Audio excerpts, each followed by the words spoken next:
చిత్తూరు జిల్లా స్వయంభుగా వెలసిన కాణిపాకం శ్రీ వరసిద్ధి వినాయక స్వామి వారి వార్షిక బ్రహ్మోత్సవాలకు అత్యంత వైభవంగా ఏర్పాట్లు సర్వం సిద్దం చేశారు. ఇవాళ్టి నుంచి 27 వరకు ఉత్సవాలు ఘనంగా జరగనున్నాయి. ధ్వజారోహణంతో ఉత్సవాలు ప్రారంభం కానున్నాయి.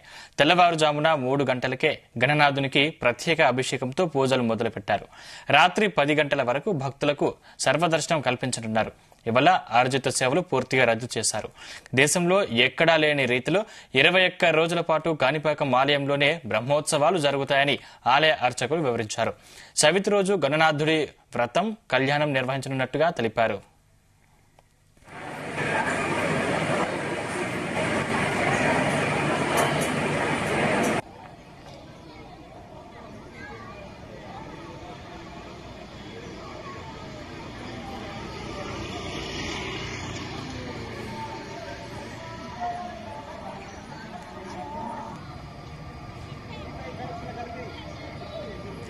బ్రహ్మోత్సవాల సందర్భంగా ఆలయాన్ని రంగవల్లులు, విద్యుత్ దీపాలంకరణలతో ప్రత్యేకంగా ముస్తాబు చేశారు.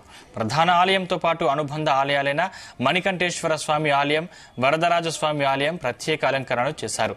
ఇవాళ వినాయక చవితి సందర్భంగా 1,00,000 మంది భక్తులు రానున్న నేపథ్యంలో వారికి ఎలాంటి అవాంఛనీయ సంఘటనలు జరగకుండా పోలీసు అధికారులు ప్రత్యేక బందోబస్తు ఏర్పాటు చేశారు. 400 మంది పోలీసులతో భద్రతా ఏర్పాట్లు చేశారు. నిరంతరాయం సీసీ కెమెరాలతో ప్రత్యేక పర్యవేక్షణ చేస్తున్నారు.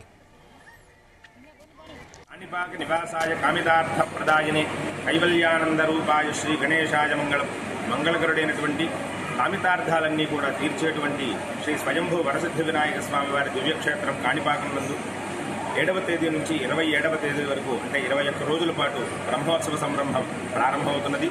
ఈ చుట్టుపక్కల గ్రామస్తులు అలాగే గ్రామ ప్రజలు భక్తులు విశేష సంఖ్యలో పాల్గొని ఈ బ్రహ్మోత్సవాలని అత్యంత వైభవంగా నిర్వహించుకుంటూ ఉంటారు. వినాయక చవితి మొదలు తెప్పోత్సవం వరకు కూడా అత్యంత వైభవంగా జరుగుతాయి. ఈ ముఖ్యమైనటువంటి ఘట్టాలన్నీ కూడా తిలకించి స్వామివారిని కటాక్షం పొందాల్సిందే. ఓం గణపతే నమః. కాణిపాకంలో వేసినటువంటి స్వయంభూ శ్రీ వరసిద్ధేశ్వర స్వామి దేవస్థానం యొక్క బ్రహ్మోత్సవంలో ఈ నెల 7వ తేదీ నుంచి మొదలై 27/9/2024 తేదీకి ఈ బ్రహ్మోత్సవం ముగియను. ముఖ్యంగా వినాయక చవితి అయినటువంటి 7వ తేదీన స్వామివారికి ఉదయం 3 గంటల నుంచి దర్శనం ప్రజలకు ఏర్పాటు చేయడం జరుగుతుంది. మిగతా 9 రోజులు స్వామివారి బ్రహ్మోత్సవంలో, తర్వాత 11 రోజులు వచ్చేసి ఉభయదారులకు సంబంధించి ఈ 14 గ్రామాల్లో ఉన్న వాళ్ళ ఒక రోజు ఒక్కొక్క కులం చెందిన వాళ్ళు ఈ యొక్క బ్రహ్మోత్సవంలో జరుపుతారు. ఈ యొక్క బ్రహ్మోత్సవంలో తాను మా దేవాదాయ శాఖ మంత్రి వర్యులైనటువంటి శ్రీ ఆనం రామారెడ్డి గారి మరియు మా కమిషనర్ గారు అయినటువంటి సత్యనారాయణ గారి యొక్క ఆదేశం మేరకు ఈ బ్రహ్మోత్సవంలో పటిష్టంగా జరుపుటకు గాను వాళ్ళు మాకు సూచన జారీ చేయడం జరిగింది. వారి సూచన మేరకు మేము ఇక్కడ 37వ తేదీ ఛార్జీ తీసుకోవడం జరిగింది. ఈ 3 దినాల నుండి మేము ఏర్పాట్లన్నీ పరిశీలించడం జరిగింది. ఇక్కడ గతంలో లేని విధంగా ఈసారి ప్రత్యేకంగా చంటి బిడ్డలకు, వికలాంగులకు, వృద్ధులకు కూడా ఒక క్యూ లైన్ ఏర్పాటు చేయడం జరుగుతుంది.